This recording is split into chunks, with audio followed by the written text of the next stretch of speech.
Bienvenue dans l'éveil de l'âme, le podcast où l'on explore ensemble le retour à un soi aligné, vrai et puissant.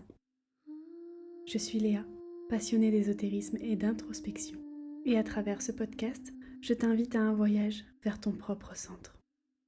Ici, nous allons parler de foi en l'univers ou en Dieu, d'énergie, d'intuition, de mieux-être et de retour à soi, mais aussi de doute et de questionnement.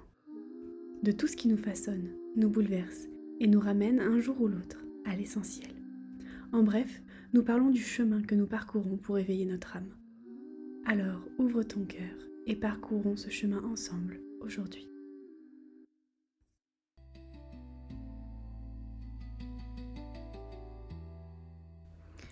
Il y a un moment sur un chemin intérieur où l'on sent que quelque chose est prêt à changer de forme.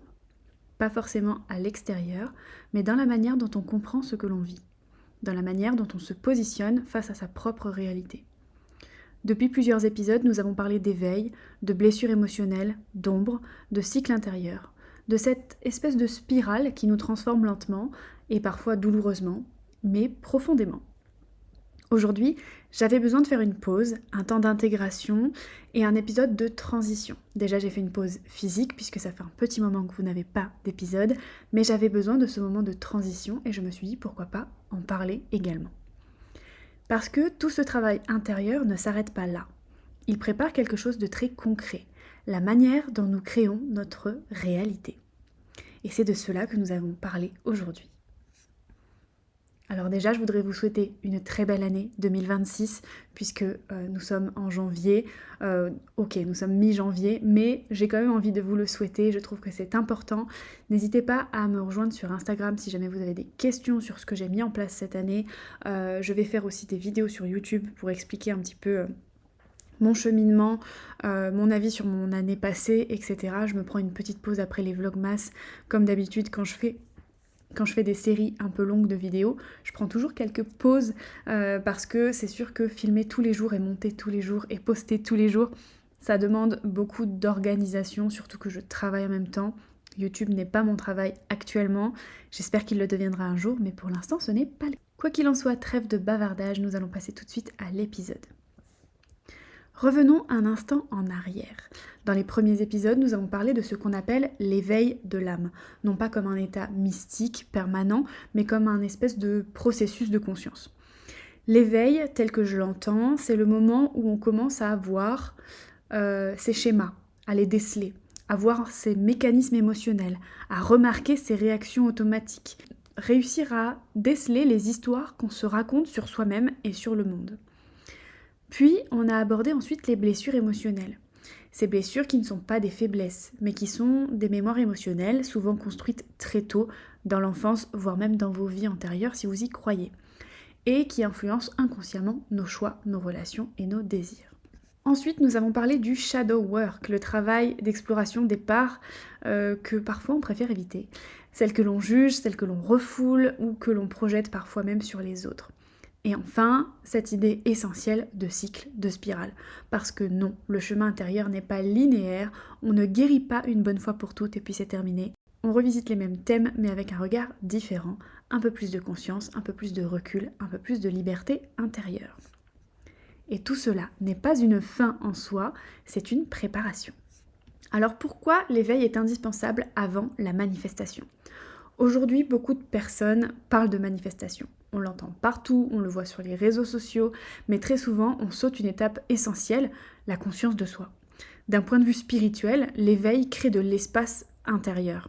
Il permet de ne plus être totalement identifié à ses pensées, à ses peurs, à ses désirs immédiats. Il permet de se poser des questions, et notamment une question fondamentale, pourquoi est-ce que je veux ce que je veux ? Et cette question, elle change tout. Que ce soit d'un point de vue psychologique et neuroscientifique, on sait que le cerveau fonctionne en grande partie de manière automatique. Basiquement, il répète ce qu'il connaît, ce qui lui semble sécurisant, et même si c'est pas épanouissant. Sans éveil, nos intentions sont souvent dictées par la peur du manque, la peur de l'abandon, la peur de ne pas être assez, ou le besoin de reconnaissance. On ne manifeste pas depuis un espace conscient, mais depuis un espace de survie.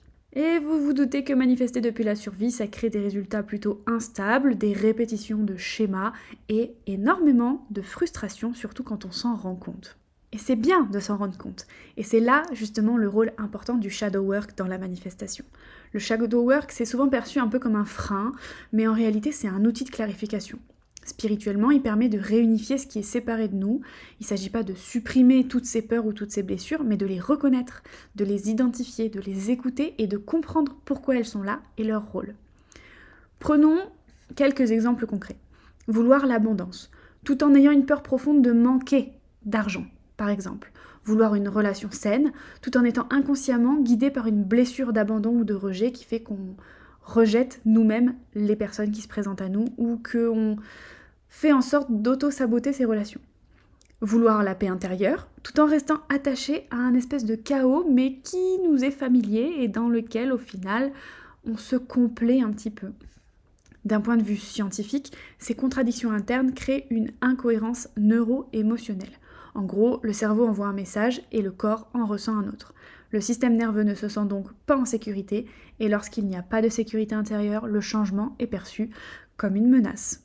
Donc le shadow work ne bloque pas la manifestation, il enlève ce qui la sabote inconsciemment.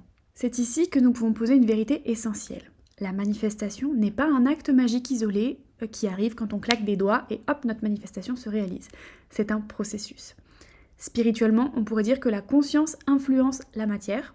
Scientifiquement, ce que l'on sait réellement, c'est que l'attention modifie la perception influence les décisions orientent les comportements et les comportements créent des résultats. La physique quantique est souvent utilisée dans les discours spirituels et parfois de manière abusive.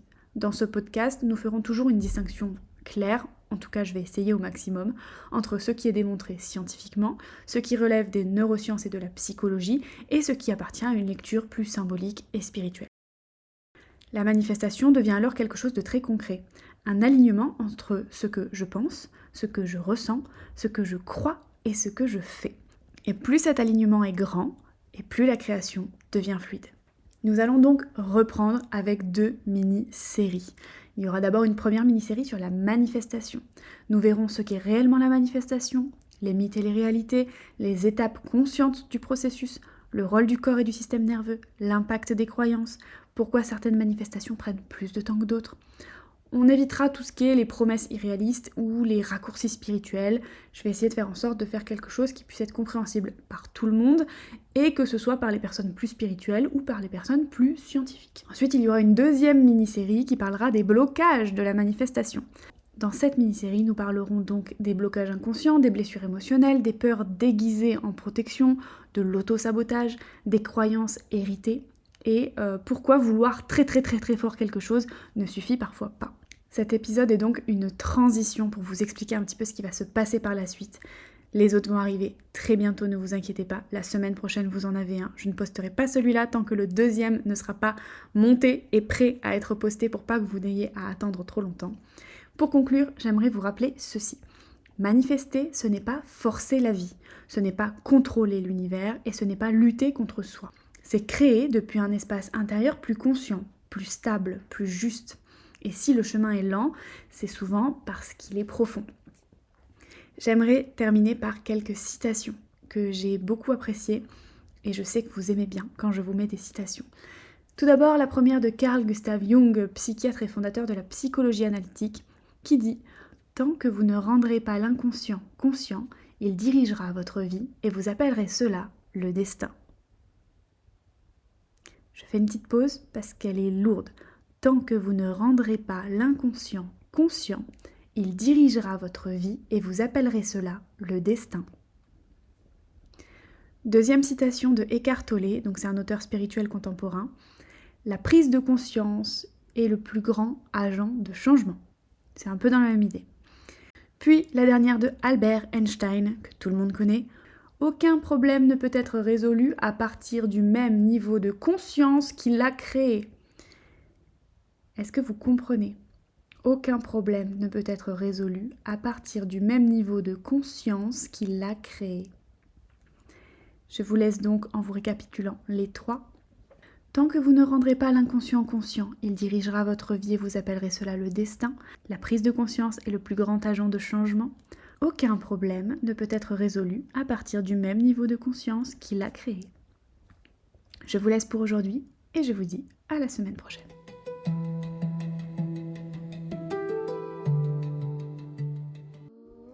Merci d'avoir partagé ce moment avec moi. Merci pour ton écoute, ta présence et ton ouverture.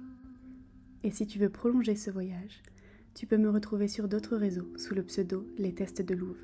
Je te mets les liens dans la description de ce podcast. Sur YouTube, je partage des vidéos autour du lifestyle, du maquillage et de la spiritualité. Un espace entre beauté extérieure et éveil intérieur. Sur Instagram, je t'accompagne au fil des lunes et des portails énergétiques à travers des posts inspirants pour te relier au rythme du vivant. Et souviens-toi, ton âme connaît déjà le chemin.